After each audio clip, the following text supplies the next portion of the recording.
strings. Um, I'd like to tell a little story about how my theory of maybe how American slide guitar, blues slide guitar developed. It all starts in Hawaii, when in 1865, the King of Mexico gave the King Kamehameha, the King of Hawaii, a herd of cattle. The cattle were kind of trampling all over the islands, and the Hawaiians didn't quite know how to take care of them, so they contacted the Mexicans again, and the King of Mexico sent over some vaqueros, or Mexican cowboys, who brought their guitars. The guitar had never been to the islands before. They'd only had ukulele, which was brought over by Portuguese sailors, and Tahitian drums, basically. So what happened is that the Hawaiians didn't know exactly what to do with the instruments after the sailors left. They were only, or sorry, the cowboys left. They were only there for a little while, and what happened is that the Hawaiians would start to tune the instruments until they sounded like a chord,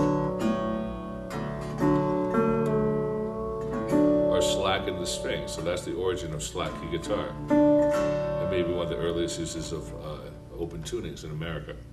Anyway, flash forward to about 1895, when a young lad named Joseph Kakuku was walking down the railroad tracks, and he found a railroad spike, and he started playing on the railroad spike with his guitar. And he liked the sound of it, so he started playing it, and it caught on all over the islands, and people started, developing different techniques with it, and they started passing down tunings from family to family, family member to family, generation to generation. The tunings would get passed down until about 1904, when they had the first Pan American Exposition in San Francisco. And that was the first time the Hawaiian musicians had been brought over to the mainland, and they were a huge hit. And they were starting to put in minstrel shows that played all over America, particularly the South and everything. And my theory is maybe some of the early blues musicians had seen some of these Hawaiian musicians play with this slide thing, and maybe picked it up, tried it themselves, and basically now we get modern blues guitar, slide guitar, which dates to the 20s.